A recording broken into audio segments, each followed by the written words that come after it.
mi pizzica la faccia. Intro.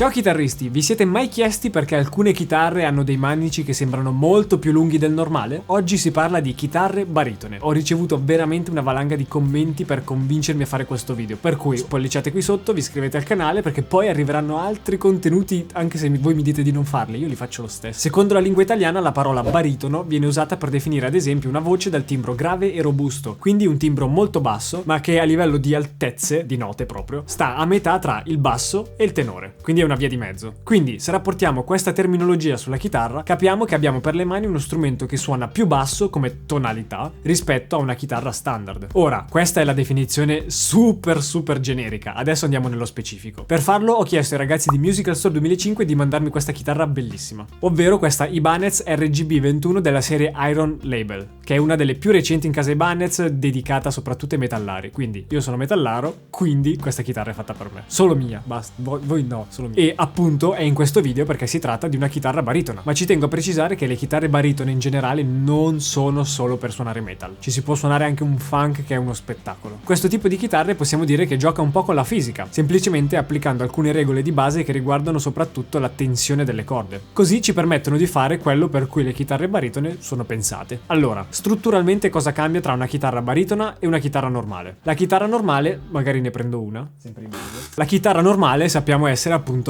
normale.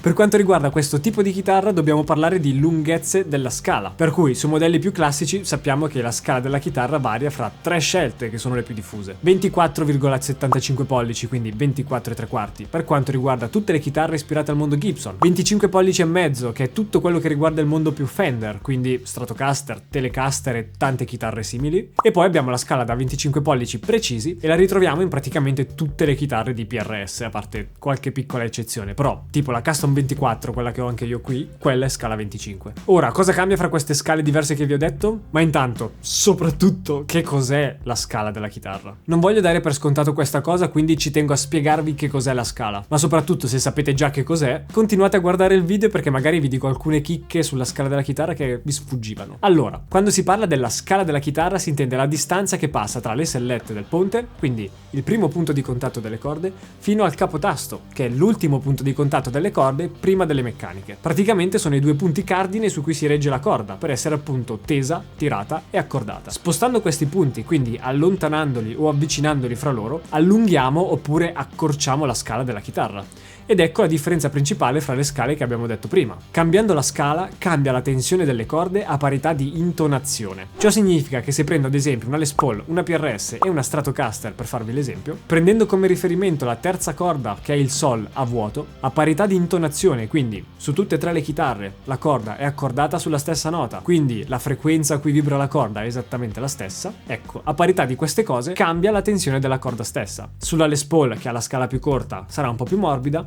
sulla PRS un pochino più rigida, sulla Stratocaster sarà ancora più tesa. Questo inevitabilmente si ripercuote sul nostro modo di suonare, perché se abbiamo delle corde più morbide potremmo trovarci più comodi per suonare delle cose, non lo so, piene di bending e cose del genere, soprattutto per chi magari ha poca forza nelle mani. Potrebbe essere una scelta azzeccata, insomma un parametro da valutare. Per quanto riguarda PRS invece, ad esempio, si è voluto fare una via di mezzo precisa, sia a livello sonoro che strutturale, è una via di mezzo tra Fender e Gibson. Tra l'altro ho fatto un sacco di video sulle chitarre di PRS, ne ho provate veramente tante, tutte belle, vi lascio la playlist qui sopra così potete guardare tutte quelle che ho provato e se ne manca qualcuna venite qui nei commenti e me lo dite, così la portiamo subito sul canale. Quindi la chitarra baritona cosa c'entra? E prendiamo la chitarra baritona. La chitarra baritona si colloca in questo elenco come la chitarra con la scala più lunga tra quelle che abbiamo detto. Si parla di scale prossime ai 28 pollici, alcune stanno poco sotto, altre tipo questa è proprio 28 pollici, motivo per cui quando le guardiamo ci sembra di vedere una chitarra che ha il manico più lungo rispetto a quello di una chitarra normale, perché effettivamente è così. Come vedete è una chitarra molto essenziale, due pickup humbucker IMG attivi, quindi super cattivi,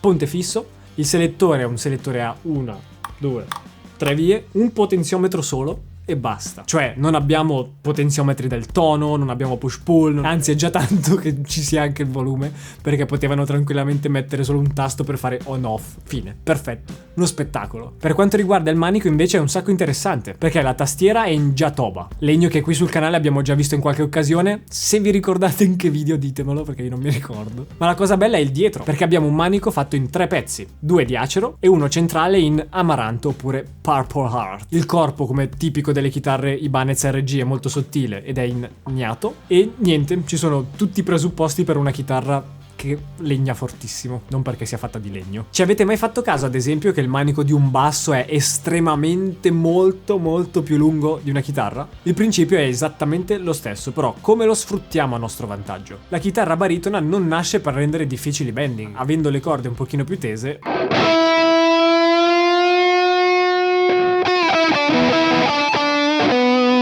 Si potrebbe fare un pochino più di fatica nel tirare le corde. Sono più tese, quindi più rigide, quindi ci vuole più forza per tirarle. Però appunto, la chitarra baritona non nasce per creare una difficoltà. Guardiamola dal lato positivo, guardiamo quello che può fare. Questa chitarra nasce per semplificare la vita sulle corde più gravi e quindi riuscire a raggiungere accordature più basse, ben al di sotto del classico Mi corda a vuoto che abbiamo sulla sesta corda. Ed ecco che questo principio, che normalmente siamo abituati a vedere applicato sui bassi, viene applicato in questo modo anche sulla chitarra. Sul basso succede che, dovendo raggiungere la nota che è esattamente un'ottava sotto alla nota più grave della chitarra normale, se prendiamo il Mi della sesta corda a vuoto come riferimento, abbiamo bisogno di molta più tensione per poter scordare così tanto la corda. Adesso vi faccio vedere. A parte la difficoltà clamorosa che proverà l'accordatore adesso, perché prendere una nota così bassa sulla chitarra, però eccolo qua. Quasi.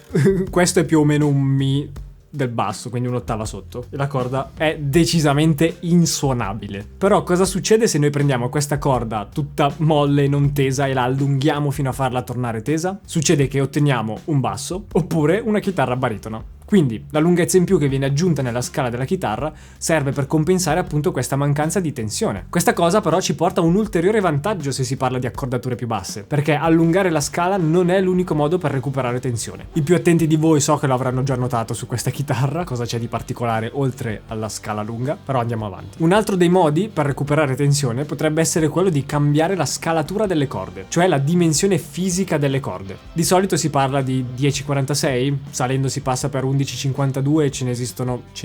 O anche scendere sotto le 10,46 con le 9,42 mi pare. Ecco, in questo modo, avendo una corda più spessa, si riuscirà ad accordarla un po' più bassa, ma comunque avendo una buona tensione. Però poi abbiamo il problema che le corde grosse sono grosse e quindi può essere faticoso premerle, può essere faticoso farle muovere come si deve plettrando, perché avendo più massa la corda è più tesa, bisogna pestare ancora più forte per farla suonare. Ed ecco perché tante volte magari si punta direttamente a una chitarra a 7 corde. Tra l'altro di questa cosa ne abbiamo parlato in un video qui sul canale di recente, ve lo lascio qui sopra, così vi presento la mia nuova chitarra a 7 corde. E soprattutto vi dico perché ho scelto quella a 7 corde e non una baritona come in questo caso. Ma comunque, stavamo parlando di corde. Cosa succede se combiniamo insieme la chitarra baritona con la scala più lunga e le corde di uno spessore ancora più grosso? Succede che si riescono a raggiungere accordature ancora più basse. Infatti questa chitarra di fabbrica esce con le corde 14-68. Vuol dire che 14 è la misura della corda più sottile, 68 è la corda più spessa. E come accordatura base la chitarra è in C standard. Vuol dire che su questa chitarra a 6 corde ho la stessa accordatura uguale identica a quella della mia 7 corde, ma con una corda in meno. Comunque questa chitarra è accordata così: Si, Mi, La, Re, e fino a qua è quasi una chitarra normale, poi Fa diesis. Questo non è un Fa diesis, si è scordata. E poi c'è Fa diesis invece che il Sol. E poi ancora il Si.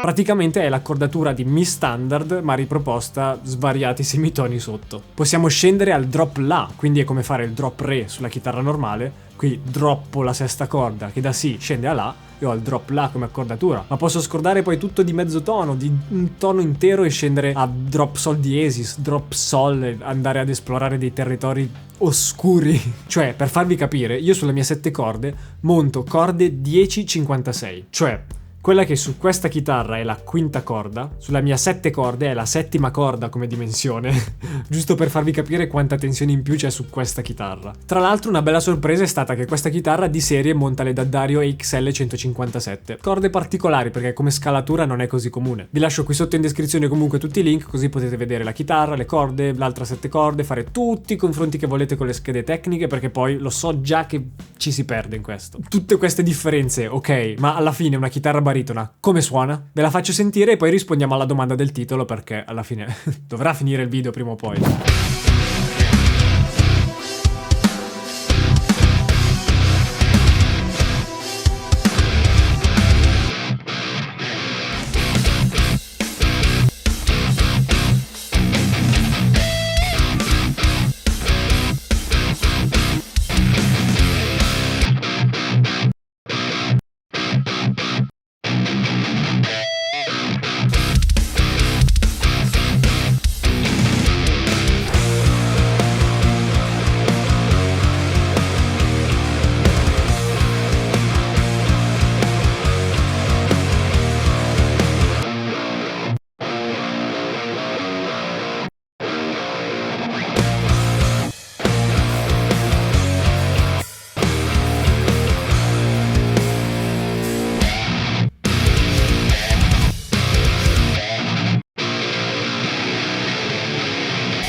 Le chitarre baritone, perché? A cosa servono? Servono a raggiungere accordature più basse, mantenendo comunque una tensione utilizzabile sulle corde. Al contrario delle chitarre normali, che se dovessi accordarla in C standard avrebbe le corde che sembrano stringhe slacciate delle scarpe. E un altro motivo per cui la tensione in più sulle corde ci può far comodo è quando pestiamo forte sulle corde. Avete presente, no? Quando pestate forte sulla corda e l'effetto è quello che la nota fa e poi si stabilizza sulla nota giusta. Ecco, su una chitarra baritona, con tutta questa tensione sulle corde, con le corde più spesse, questo non succede e ci garantisce una precisione sulle note, soprattutto quando veniamo forte col plettro, ineguagliabile. Ora, una chitarra baritona può fare per te? Io non lo so. Per me, per il momento, no. Il link è qui sotto, così andate sul sito di Musica Store 2005 e spulciate la chitarra. E intanto io li ringrazio tantissimo perché mi permettono di spiegarvi tutte queste cose interessanti ogni volta che me le chiedete, ogni volta che voglio, e soprattutto con gli strumenti giusti per spiegarvi i contenuti giusti e le cose giuste che mi avete chiesto. Comunque adesso io devo andare, quindi scusate, ma devo rubare i cavi dell'alta tensione dall'impianto elettrico del mio paese perché mi servono per cambiare le corde a